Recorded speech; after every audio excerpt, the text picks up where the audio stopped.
Insta. Como prometido, estamos fazendo aqui uma live ao vivo, alguns minutinhos atrasados.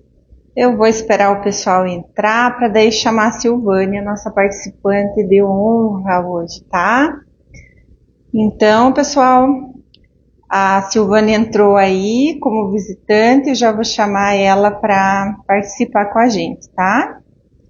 Vamos ver, vamos esperar um pouquinho ela aceitar o convite. Aí você vai ter que entrar no convite da live, Silvânia, não na live ao vivo, senão você não consegue participar, tá? Te mandei aí um convitinho, ver se foi. Tudo ok? Tá conseguindo encontrar? Então, pessoal, aí, ó, a Silvânia entrou. Olá. E aí, tá igual... Tá dando... Tô te vendo aí, Ney. Ah, que bom, viu? Como era só um teste? Para você Só... se dar conta que você tá ali, ó, firme e forte. Tamo aí. Boa noite a todos. Então, a Silvânia estava bem falando aqui que o pessoal já foi avisado, ó, o pessoal já está entrando. Estão curiosos para saber quem é essa mulher, essa minha amiga querida, minha colega de estudos, a Silvânia Sade, psicóloga aí com... Eu não vou entregar os anos da tua experiência, porque senão vai ficar até chato, né? E eu também nem sei. Mas eu vou deixar daí você falar sobre você. Silvânia é psicóloga e psicanalista. Eu participo de um grupo de estudos com ela faz algum tempo, mais de ano, né, Silvânia? Agora, recentemente, um grupo de leitura. Isso. Silvânia aí de São Paulo, Paraná. Olha que chique, Paraná, gente. norte do Paraná. Mas tem um pezinho em São Paulo também, de vez em quando, né? Bastante, Neide, bastante. Então, é mais para paulista do que para paranaense. Então, tá vendo, gente? Que chique que a gente tá aqui hoje no canal do YouTube. Sejam todos bem-vindos, tá, pessoal? Qualquer coisa, podem deixar comentários. Se gostou, se não gostou da live, está interagindo aí, daqui a pouco a gente começa com o assunto a todo vapor, tá? Primeiro vamos esperar a Silvânia aí se apresentar, falar um pouquinho sobre o que ela faz, né? Vocês veem a bagagem dessa mulher. Então vamos lá, gente. Silvânia Saad, uma formação de psicologia desde 1989. Fiz uma trajetória bem interessante, passando por quase todas as áreas, né, da psicologia, seja ela escolar, seja ela institucional, dependência química, mas sempre, sempre, sempre com a clínica, né? Sempre em psicoterapia, com milhares de atendimentos, enfim, um encontro com pessoas o tempo todo, com aquele que sofre, né, com a dor do outro. E há aproximadamente, passei também por psicoterapia breve, né, com hipnose, com constelação familiar, e há 8 anos, 7, 8 anos, eu estou entrando exclusivamente para o mundo da psicanálise. É muito cedo ainda, né, muito cedo ainda para poder entender alguma coisa, é um nível de literatura sem fim, infinito. Nunca dessa vez a gente pode dizer nunca nós aprendemos, né, o suficiente para dar conta disso e para dar conta da escuta, né, e ao mesmo tempo da expressão de análise da prática clínica. E hoje nós vamos falar um pouquinho de um tema, né, Neide? Muito interessante. Vamos falar de amor, né? Vamos falar de amor. E o mais interessante, o tema colocado o título, Amor na Atualidade. Mas como falar de amor na atualidade sem falar da história do amor, né? Sem caminhar um pouquinho pela trajetória de por que hoje a gente vive um tipo de amor, não sei se a gente pode chamar de diferente, mas, em certo sentido, é um formato diferente, né? Talvez a essência do amor não tem como mudar, né? Acredito que não, mas a forma da apresentação, da vivência desse amor é uma releitura, né? Então, é sobre isso que a gente quer falar um pouquinho. Não sei, Silvânia, se você prefere começar ou se você acha... Entender assim, mas antes de começar, Neide, é claro, né, classicamente, eu quero te agradecer por esse convite, né, por estar aqui estampando, né, a imagem nossa para poder falar de um tema tão interessante, tão pertinente à pessoa, né, humana, tão cheio de influência no comportamento humano e ainda, né, nós podemos dizer que o amor, em termos de amor romântico, que é mais ou menos o que a gente vai colocar, né, tentar estreitar mais para o amor, né, para o amor eros, né, é um dos temas a demanda muito intensa dentro de consultório, né, dentro do nosso consultório. Ainda né, por mais que a gente possa entender que está havendo uma releitura, né, no amor, mas é um tema muito pertinente diariamente na prática clínica, né? Então, até dá para colocar aquela clássica frase, né? O que é vida sem o amor? Né? O que a gente se relaciona? É um mito até a gente pensar em falar sobre o amor, né? E aí eu me lembro do mito da separação dos seres perfeitos, né? Que estavam lá muito contentes, não sei se o pessoal sabe, mas talvez seja interessante começar por aí. Havia, né, no tempo dos mitos, eu agora não me lembro bem certo o tempo, os próprios deuses, mas a história era que os seres eram perfeitos, né? Eles eram completos. Eles tinham quatro pernas, quatro braços, né? 2 rostos, 4 orelhas. Então, era 2 lados, como se fosse um ser. Ele era redondo, né? E muito interessante, porque ali era completude. Ele tinha 2 sexos, né? O feminino e o masculino. Então, ele era completo, porque ele tinha as 2 partes, né? Do ser, do feminino e do masculino.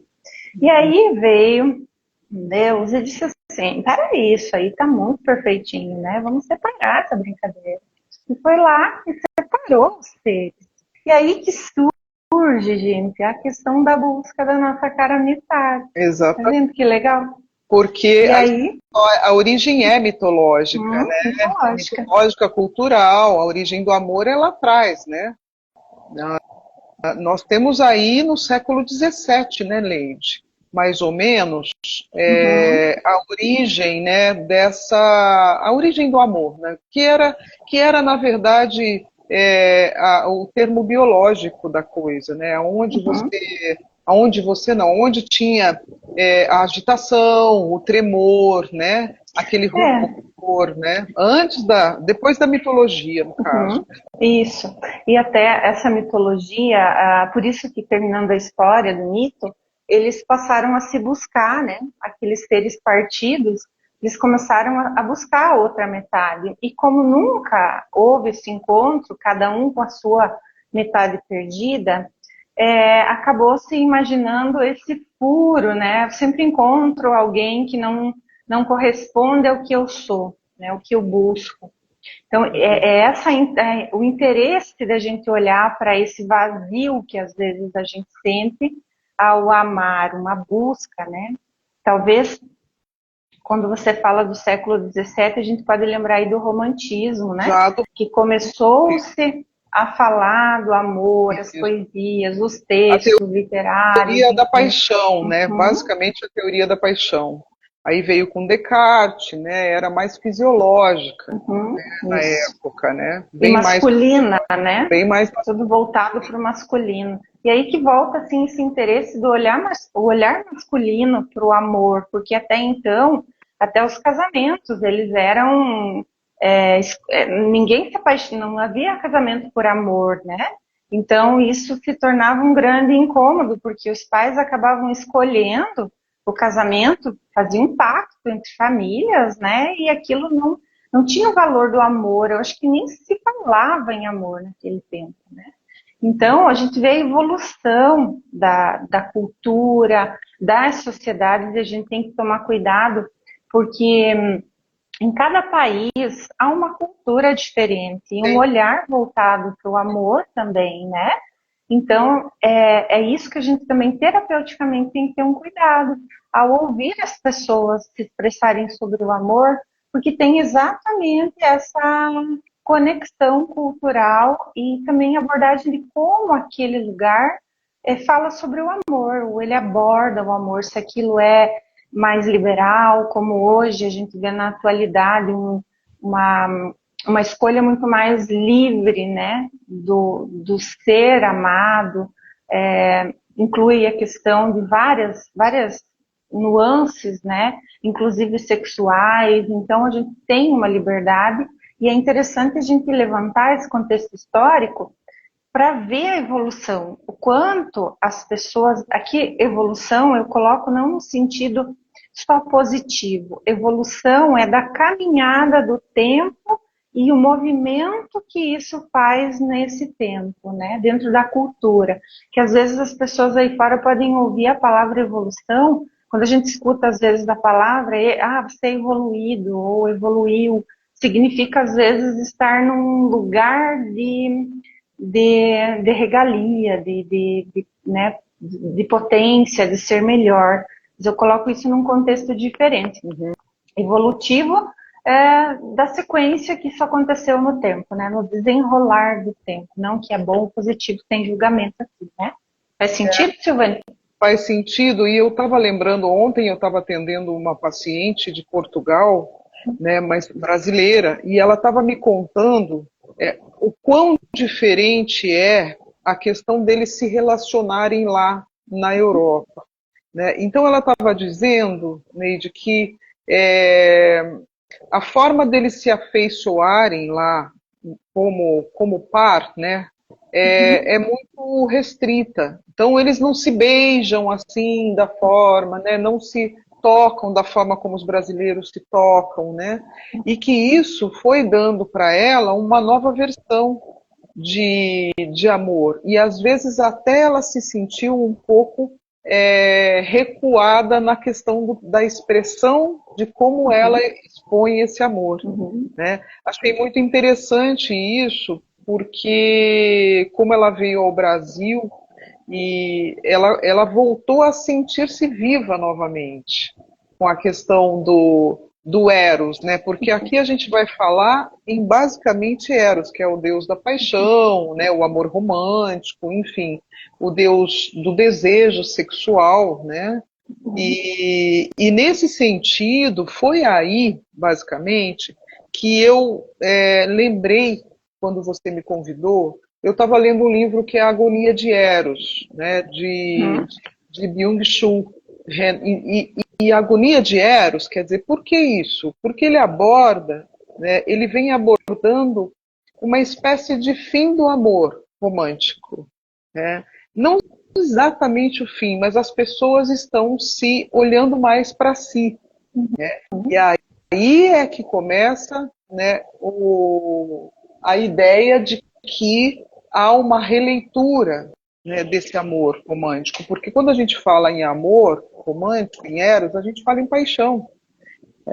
E paixão, e o que é paixão? Né? Como que é, o que é por trás da paixão? No livro do Sentido das Paixões, a gente vê como é um livro feito em 1986, que ele reúne vários autores, né? E aí ele fala sobre a paixão vista como carência, a paixão vista como carência latente, né? Aquela que não se mostra exatamente, né? Não se expressa exatamente. Então, o que rola por trás desse amor? Quando a gente fala em Bauman, a gente lembra que ele disse que um dia o amor ia ser líquido, né? Ia ser substituído pelas conexões. Né? O Bauman é o teórico da liquidez, Da tempos líquidos e tudo mais. E é interessante a gente pensar nisso, nessa liquidez, que já foi algo que a gente conversou, né, inclusive antes, a respeito dessa liquidez. Verdade. O que isso significa, né? Para mim vem a imagem de uma mão segurando água, né? Ou areia. Ela escorre, uma mão aberta tentando segurar isso, segurar areia, né? Ou água, né? Água por causa da liquidez. E aquilo vaza, né? E por que isso? Porque hoje a gente está vivendo num tempo onde se enfatiza muito o presente, né? O imediatismo, não se tem muita paciência com a frustração, por exemplo, né? É um ambiente que gera essa expectativa de não absorver o futuro, mas só o presente, né? Então, é algo inédito, né? Porque havia um tempo, o nosso tempo daquele que a gente vem, né? A origem desses que a gente vem falando, era um tempo que se pensava muito no futuro incerto, ponto, né? Não colocamos aí as questões de preservação, de ecologia, né? Desenvolveu-se muita ciência, tecnologia, e às vezes algumas coisas não foram pensadas, não dá para englobar isso genericamente de uma forma tão ampla assim, né? Tem questões e questões, mas aqui falando da única e exclusivamente dos relacionamentos, esse formato hoje dessa não suportar a frustração, a negação, né? Por exemplo, quando a gente se apaixonava, não era permitido a uma mulher, algumas décadas atrás, dizer não para um homem um dia de dança, por exemplo, né? Já que a gente tem até uma brincadeira aí, segue o baile, né? Era proibido, não podia a mulher negar a dança para o homem. E hoje, se esse relacionamento, ele não dá aquele toque já no início, não dá, como é que a gente diz? Não deu match, né? Match. Aí eu tô atrasada nisso aí porque eu não uso esses aplicativos, né? Então, a gente vê que precisa dar match já imediato. Senão o negócio escorreu, acabou, né? Então, é uma coisa muito interessante pensar sobre tudo isso. O que você acha? Quer complementar alguma coisa? Não, eu penso nessa questão, porque assim, quando a gente fala em releitura, a gente está, e com as conexões, a gente pode falar da questão virtual também, né, Neide? Como que isso, hoje nós temos, além de tudo, nós temos o poder da escolha, né? A mulher tem o poder da escolha, é o que você disse, né? As vias de comunicação estão muito mais abertas, né? E também os formatos de amor, né? Hoje a gente pode pensar em amor poliamor, né? A gente pode pensar em algo voltado para 3 pessoas, a gente tem vários modelos, né? No consultório a gente recebe isso, né? Nós recebemos as relações com pessoas trans, né? Então está muito diversificado essa questão, né? E ao mesmo tempo a gente percebe um ponto narcísico, Exatamente. né? Era isso que eu ia falar Você ia também. falar, então, essa chegada, esse ensimesmar ao mesmo tempo. E o amor a si mesmo, né? O amor a si mesmo, né, é interessantíssimo, por quê? Porque o amor a si mesmo pode estar substituindo o amor, né? O amor do outro, né? Essa busca. E nesse livro, vou até pegar o livro, ó, é esse aqui, ó. Ele é um livro de bolso, né? E aí o que ele fala? Ele fala da ideia de que o outro não existe.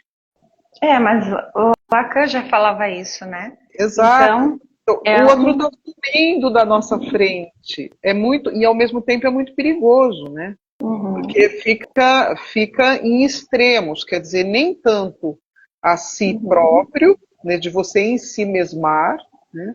E ao mesmo tempo, nem tanto muita paixão. Eu acho que tem assim que justamente dessa evolução da liberdade de escolha, dessa liberdade geral, né? Principalmente do feminino, de poder escolher. Isso levantou várias questões internas nas pessoas. Isso não há, assim, algo racional que a gente possa focar e dizer é isso que fez com que a situação viesse a ficar assim. É tudo interno, é uma evolução interna, quase que inconsciente, que vai levando as pessoas a essas escolhas. Por quê? Porque, de repente, se naquele tempo a mulher era vista como um objeto, né? Ela era objetificada, porque se a gente tem que cuidar de mulher objeto, é uma situação diferente dela ser objetificada pelo marido, sendo submissa, subjugada. Uhum. Agora, a mulher objeto sempre existiu, né? Aquela que era a realização das fantasias masculinas, né? Sim. Que vinha no lugar da prostituta, da dama de companhia no sentido masculino, né? Geishas, enfim. Tem esse viés que a gente não pode confundir. Uhum. E essa questão narcísica que você fala, eu acho muito que tem a ver muito com essa situação de se o outro não me vê mais, não colocando aqui para o feminino, mas cada um agora tem essa liberdade. O homem já tinha um pouco mais, agora a mulher conquistou uma liberdade bem grande, muito grande, e cada um está olhando para as suas próprias escolhas. Por exemplo, até um tempo não se falava em amor próprio, né? Era tudo egoísmo. Amor próprio era egoísmo, era sinônimo de algo errado, até pecaminoso. Você tinha que sempre fazer tudo pelo outro, porque tinha a ver com o momento cultural daquele tempo, onde se via essa subjugação, né? Então, era um tempo em que se olhava para o outro, era tudo projetado para o outro. Então, o amor, ele internamente, dentro de cada um, ele só tinha sentido na servidão, né? Na servidão para o outro. Ah, sim. Né? Não sei se faz sentido para você isso. Sim. E ao mesmo tempo... Não, continua, Ney. Não, eu fico pensando até que ponto, na questão do amor, né, para si, né, para si próprio, até que ponto que você quer ser olhado, né? Uhum. Tem isso também, né? Porque você não se vê no outro, né? Você tem essa própria maneira de se, vamos dizer um termo bem popular, né? De se preencher, de se espelhar, né? E é complicado, porque até que ponto que vai isso, né? Pois é, mas isso só começou a ser levantado a partir do momento em que se teve o direito de olhar para si mesmo, né? Então, aí que começou essa percepção e a mudança do olhar neurótico para o olhar narcísico, né?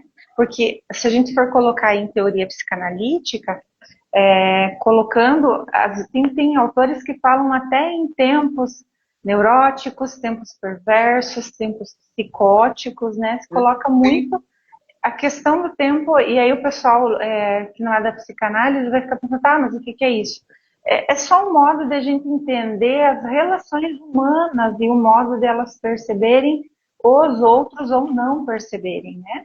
Então, esse olhar narcísico do nosso tempo hoje, que diz assim, eu vou me relacionar, mas se ele não fizer tudo que eu quiser, ou não tiver bacana, eu não preciso aguentar, né? Então, os relacionamentos, eles não precisam mais ser suportáveis, né?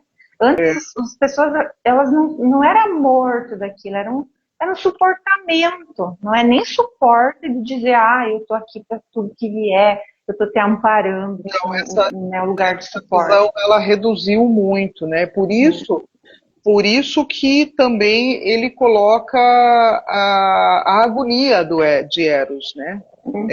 Porque aquela questão toda visceral, né, apaixonada, né, tudo isso, porque a paixão te faz suportar, né? A paixão, você exercita esse suporte do outro através da paixão. Você exercita, né? A tolerância, você exercita né, o não desejo teu e faz mais o desejo do outro. Então, nesse sentido, fica meio vago a ideia desse suporte, né, do outro. Né? Eu sou obrigada a suportar, né, porque eu tenho paixão, porque a paixão, ela tira você de si mesmo. Né? Então, mas a paixão é algo diferente do amor, né? Completamente.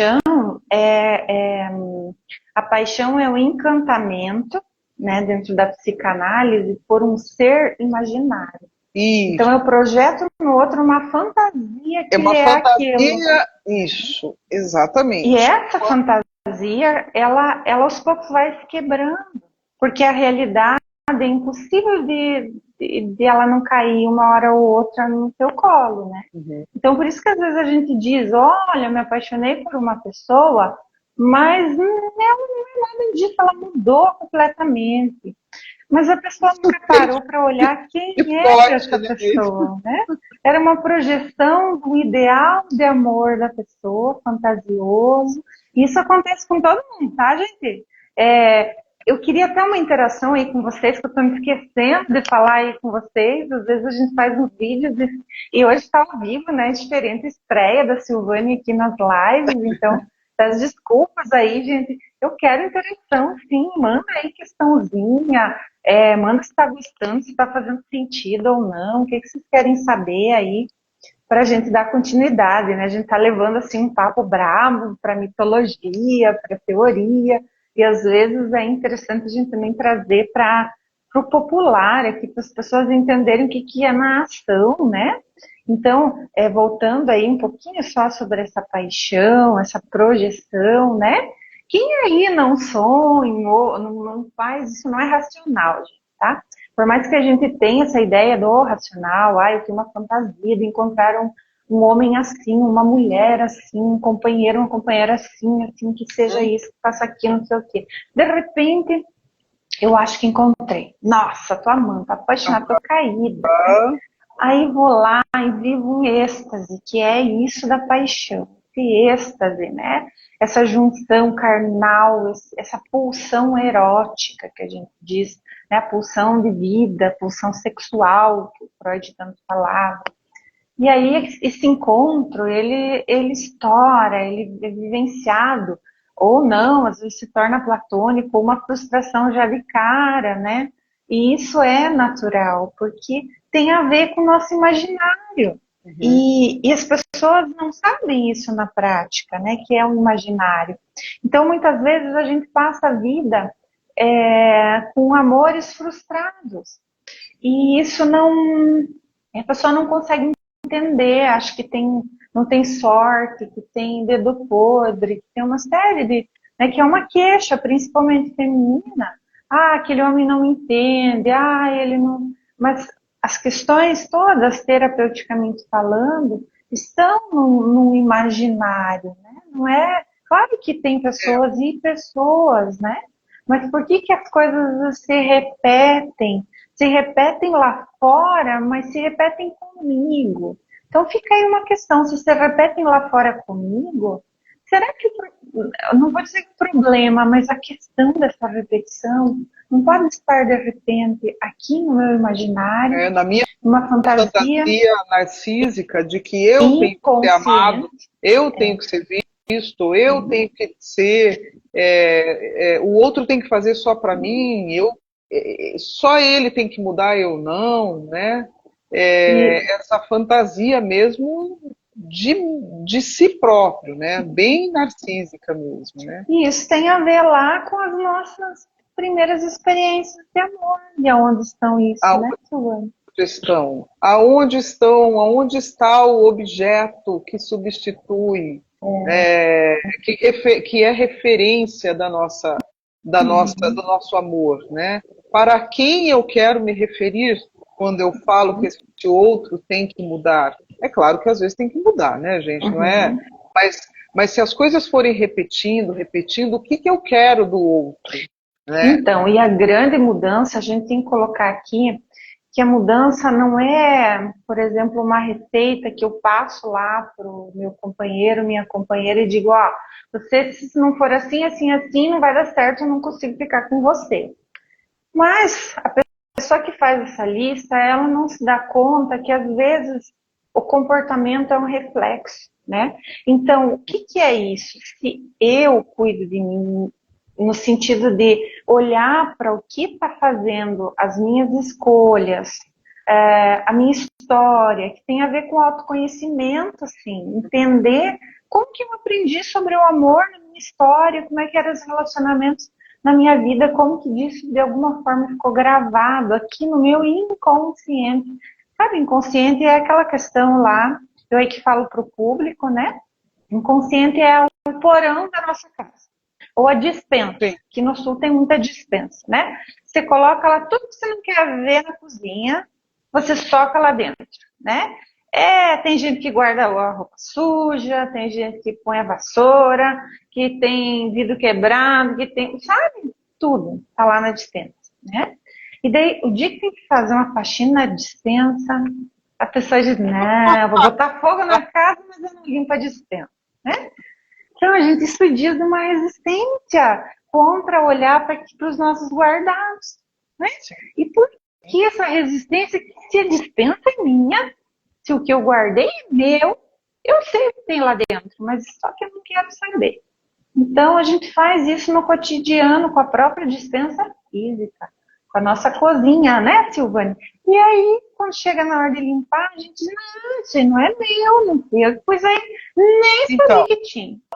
e essa posição que você fala é tão interessante. Ah, não era eu, nem sabia que tinha, né? São posições exatamente infantis, né?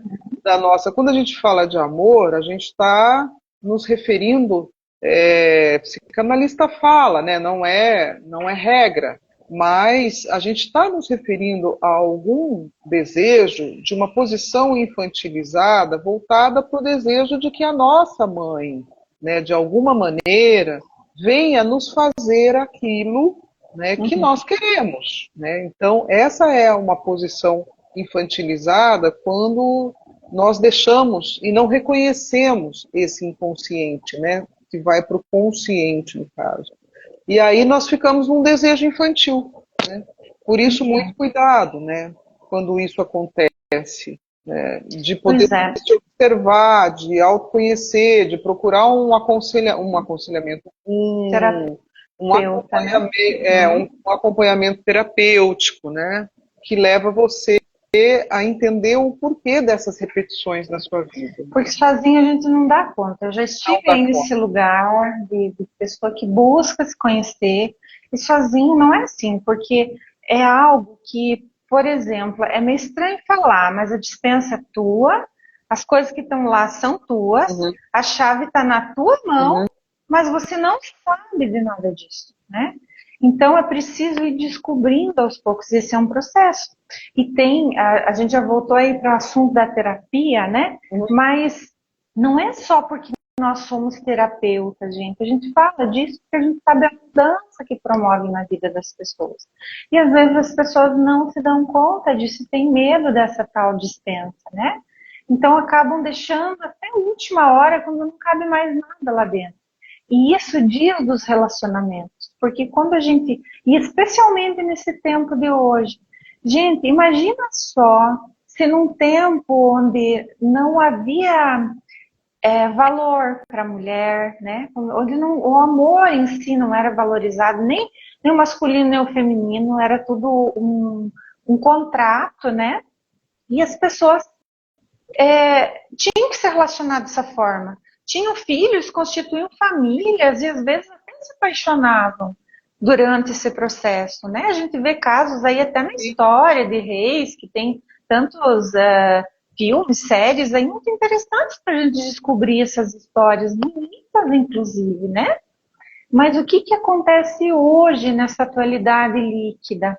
Essa busca por alguém que olhe para mim. Isso sempre aconteceu, né? Em todas as épocas, em todos os tempos, em todas as formas de amor, só que de formas diferentes. Sim. Naquele tempo era, não, a pessoa, ela era mas a submissão é que falava Era mais alto, né? exatamente. E hoje, com esse desenvolver da liberdade, a pessoa descobre que tem o próprio valor, ela aprende sobre amor próprio, sobre autovalia, sobre autoconhecimento, e isso faz com que ela perceba que ela merece mais. Mas esse merecer mais, muitas vezes, torna uma busca vã, porque nunca há de encontrar esse ser, essa outra cara metade dessa mitologia que a gente falava agora há pouco, que tampone essa busca, né? Então, o que é a grande sacada do amor em qualquer época, né? Inclusive hoje, nessas questões do match, né? Dos aplicativos, que são legais, gente, de serem usados. Nada contra, é uma coisa bacana. Vocês têm mais oportunidades do que naquele tempo. Não é um saudosismo, nem dizer isso é melhor ou pior. Não, é o que tem hoje. E as pessoas podem viver grandes amores, não importa o tempo que dure, mas entender sobre as próprias escolhas e sem repetir esses ciclos, né? Por exemplo, objetificar de novo a pessoa. Porque, eu fico com você agora, ok, né? Eu me divirto, tá legal. Mas muitas vezes o imaginário do amor, onde é que fica para algumas pessoas, né? Como que fica esse amor próprio que num ponto busca o ser que a complete, mas no mesmo tempo se sente objetificada por esse outro, que também busca nela a mesma, se não deu certo, ok. Sabe, a fila anda. Como é que fica esse amor próprio? Será que não fica ferido? Se esse outro também não consegue parar para olhar para o outro. Então, qual é a dosagem disso? Se as pessoas não percebem isso, principalmente aí os adolescentes que estão entrando nesse amor extremamente líquido, né? O amor vazado, já diria, né? Faz sentido? Então, você falou do amor dos adolescentes, né? Uhum. A gente percebe também uma diferença, né, na questão do relacionamento em si dos adolescentes, né? Sim. No relacionamento em si, porque eles buscam algo também sólido, não só num vazio, mas os adolescentes eles começam a buscar, pelo que a gente tem percebido, né, uma relação que tenha um objetivo, né? Eles também desejam, eles também sonham com uma relação mais consolidada, né? Isso, porque está intrínseco no ser humano, né? Está intrínseco, porque já começa aí, né? E às vezes projetam essa falta também, né? Muitas vezes, né? E aí que volta aquele assunto que você estava falando desse primeiro amor, né? Que quem é o primeiro amor de todas as pessoas? É a mãe. É o primeiro grande amor. Só que o que acontece? Não quer dizer que esse amor vai ser a minha escolha, que eu vou escolher sempre alguém igual à minha mãe, por exemplo. Não, isso é uma simbologia, mas para a gente entender o processo de piano, que vem das teorias psicanalíticas e tudo mais. Mas, de repente, ali na minha adolescência, no meu desenvolvimento infantil, entra o meu pai na história, entra irmãos, entra tios, entra inclusive professores. E aqui, olha, eu vou colocar bem enfaticamente. São modelos que a criança, o adolescente admira. Não tem nada a ver com sexualidade, nada a ver com questões porque senão a gente mistura as coisas e vão começar a olhar para os professores, para os pais, para os irmãos como abusadores, como molestadores. Nada disso, gente. Não. Isso é um processo natural de maturação do ser humano, porque ele vai ter que ter um modelo a seguir. Por exemplo, como que a menina aprende a ser mulher? Como que o menino aprende a ser homem? Como que, de repente, as pessoas que, de repente, não se identificam com o próprio sexo, que tem a escolha de gênero, né? Diferente, elas também têm um modelo inconscientemente. Isso não é algo racional. Então, é muito complexo. O tema amor é muito complexo. Muito expansivo. E ele é muito rodeado de fantasias, de ilusões, do fantasmático. Ai, um príncipe encantado. A gente vem daquelas tempos das fábulas, né? A princesa, a mulher tem que ser linda, perfeita, blá, blá, blá, né? Fazer tudo. O homem tem que ser nosso, só falta o cavalo branco, né? Pois é. Gente, E é tudo para mim, né, Neide? É tudo para mim, né? Como essa fantasia narcísica continua, né? Tem que ser eu sou o centro, ele tem que me amar, eu tenho que ser bem vista, eu tenho que, né? Então, esse narciso dentro de nós é bem delicado ao mesmo tempo. Mas ele é saudável, né? Porque a gente precisa dele, né? Sim, e precisa dele. Exatamente. O ser humano regulado, vamos dizer assim, que a gente tem umas instâncias, né? Psíquicas, que às vezes ficam assim lá, uma outra aqui, ali, né? E daí a pessoa fica ali no meio. Então, o que é um narcisismo? Não é esse termo pejorativo que a gente conhece culturalmente aí fora, de dizer, você é um narcisista. O que é narcisista popularmente, gente? É alguém, sabe, com o perdão da palavra, é aquele PDP, né? Que faz só o umbigo, passa em cima de todo mundo e as pessoas acham isso. Mas não é. Narcisismo tem a ver com construção do ego, tem a ver com o ser, né? Tem com um desenvolvimento, tem que ter um narcisismo saudável, né? Mas não aquele doentio, patológico, que já vai aí para as instâncias que a gente chama psicopatológicas, né?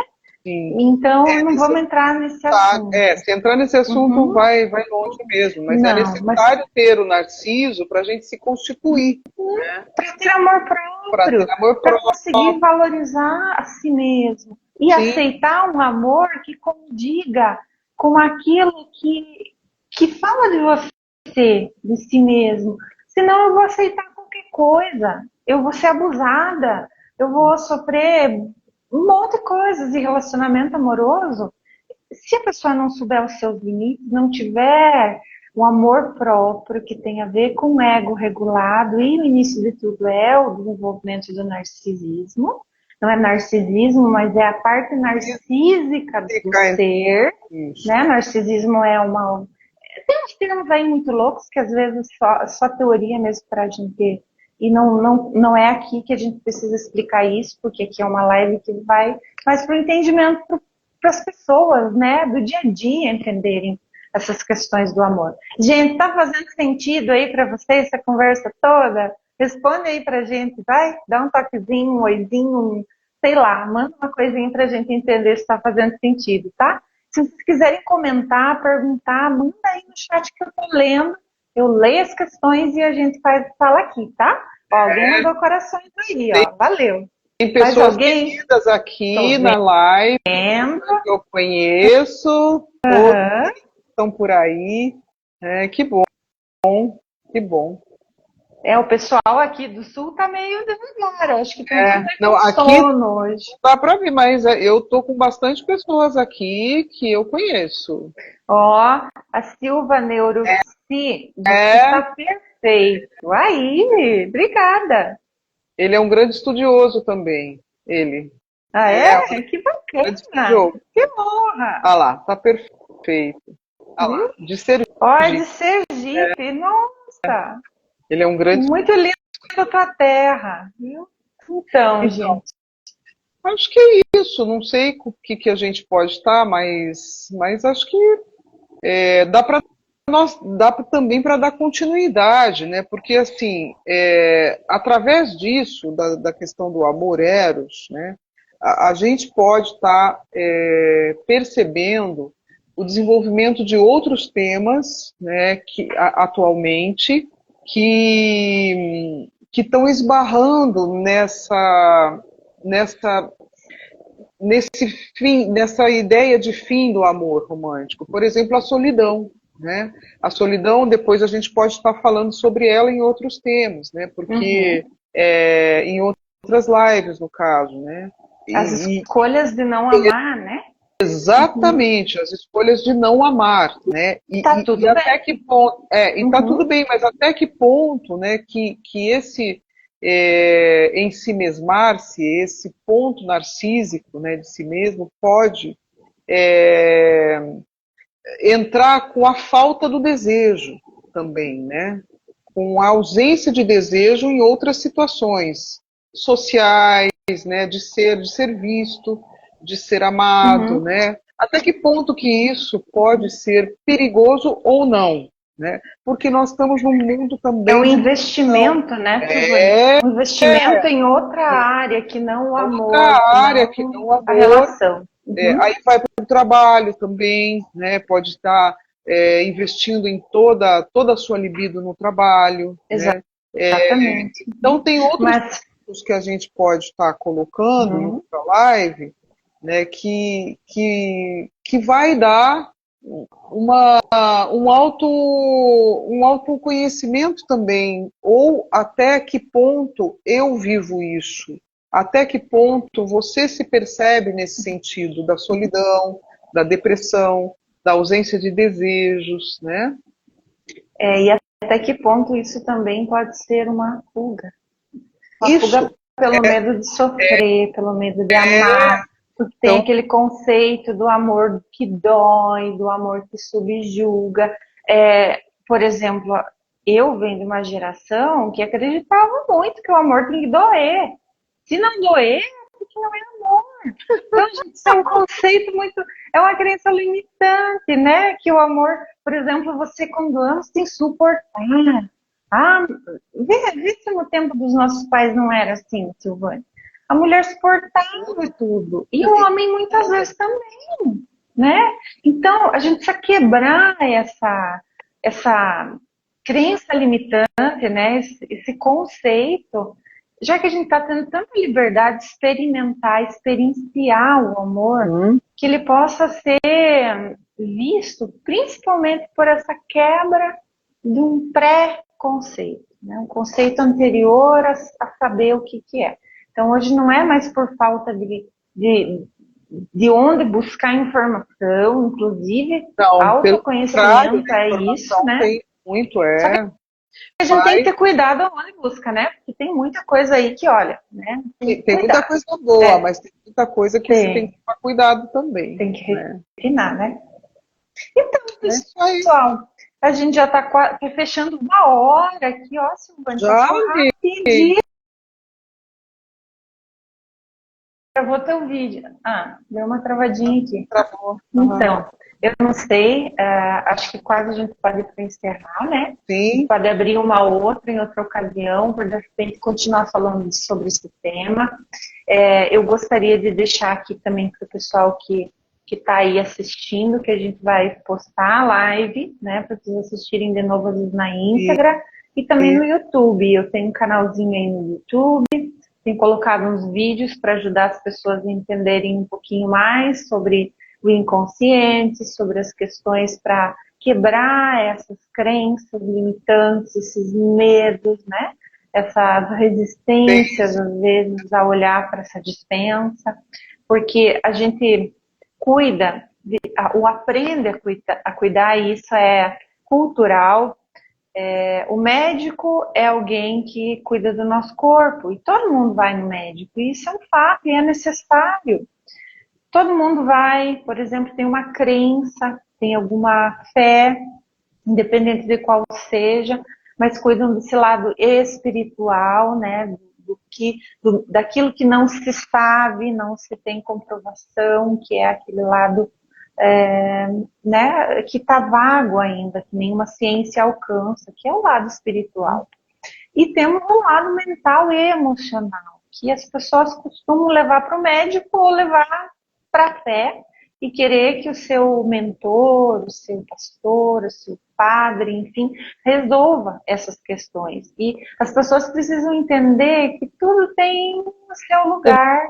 E Tudo tem a sua função, né? Tanto o espiritual, tanto o emocional, o físico, né? E que essa... Mas a questão... Não, é a questão... O tanto que a questão emocional pode ajudar é fundamental para a sua espiritualidade também, né, para você conhecer mais os seus medos, conhecer mais as suas formas de como se movimenta por dentro, que é emoções, né, que é motion, né, movimento, né, como ela se movimenta por dentro, e nós muitas vezes, às vezes até apagamos, né, evitamos de conhecer as nossas emoções por dentro, como elas se movimentam, como elas se mexem por dentro. Né? Então, tampona, né? Então, olha, caminhamos, né, em direção ao lugar que cada função exerce dentro de nós, ela pode exercer, né?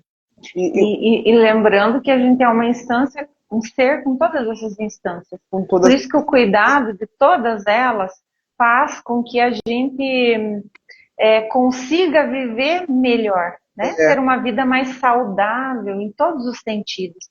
E como que eu vou ter relacionamentos saudáveis, eu vou amar saudavelmente, se eu não conheço nada sobre a forma como eu amo, como eu aprendi a amar? Por que a gente fica tão inseguro diante desse outro quando a gente ama? A gente fica esperando dele. Da onde vem essa espera na história do ser humano? De cada um subjetivamente, né? E é isso que a gente precisa enfatizar. A importância de aprender sobre isso. E de saber, lógico que não há milagres, né? Que é preciso um empenho, um investimento, mas investimento que eu digo de tempo, de vontade, né? Que o primeiro passo é querer, senão não adianta. Então, sair desse lugar de vitimismo, de dizer, como eu sofro, ninguém me ama, eu só dou tudo errado. Não tem tempo e nem cultura no mundo que cure isso se a pessoa não quiser, porque é sair de um lugar de vítima, né? Parar de se olhar com esse olhar de coitadinho e ir lá, opa, eu mereço, eu quero, então vou buscar. Mas não é caindo assim que as coisas se repetem, que tem um motivo dentro da gente. Tem um disquinho arranhado ali, engasgado. E a gente precisa descobrir aonde está isso, né? Tem um monte de comentários aqui maravilhosos sobre você, Silvane. E olha só a galera que legal. Aí, a galera eu adoro eles todos aqui. Então a próxima a gente faz lá no teu canal, feito? Pode né? ser. Pode, aí a gente combina. Aliás, esses temas são interessantes, viu? Depressão, voltado para isso, né? A solidão. A depressão é um tema muito amplo, né? Porém, voltado para essa questão da redução do amor, a depressão está acontecendo. Ela está acontecendo porque às vezes a gente pode entender que a pessoa está... O que eu vejo muito no consultório? As pessoas dizem estar em paz, mas ao mesmo tempo elas têm uma proximidade com o tédio muito intensa.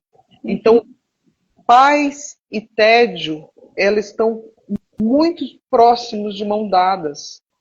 E o tédio hoje ele vem com tudo, porque o celular, a tecnologia, ele, por exemplo, por que tem tanta cidade, se a gente for olhar, está todo mundo ligado no 220, se sai de uma tela e entra noutra. Como é que você vai querer dormir sossegado se aquilo está no teu cérebro assim, né? Então, é uma consequência, mas precisa escolher, né? Então, tá vendo quanto tema pode surgir aí, gente? Vamos. Então, a gente vai pensar.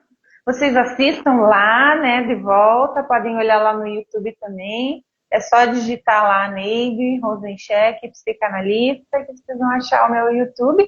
E vai ter mais vídeo da Silvana lá, tá? Porque eu ando postando os vídeos dela comigo lá também, tá? E agradeço obrigada, muito, viu? Eu agradeço você, agradeço a plateia que está aí também, né? Beijo a todos. Muito obrigada. gostoso, né, nos relacionar dessa forma, com tesão, né? Com tesão, com paixão. Com paixão, né? Como dizia o Gaiarsa, sem tesão não há solução, né? A gente tem que estar voltado para isso, para essa paixão, né? E o tesão aqui, lembrando que também não é o sexual, tá? O tesão é aquilo que diz, nossa, como eu gosto de fazer isso. Para mim, psicanálise é o meu tesão. Então, um deles, para mim tem sido também, tem sido um tesão. Então, tá gente, bom. obrigada, Gente, Silvânia.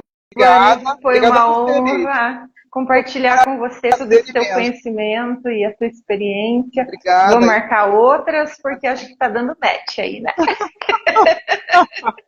Então tá Beijo, bom. pessoal. Obrigada. Até Obrigada e mais, até a Liz. próxima. Tchau, tchau. Tchau.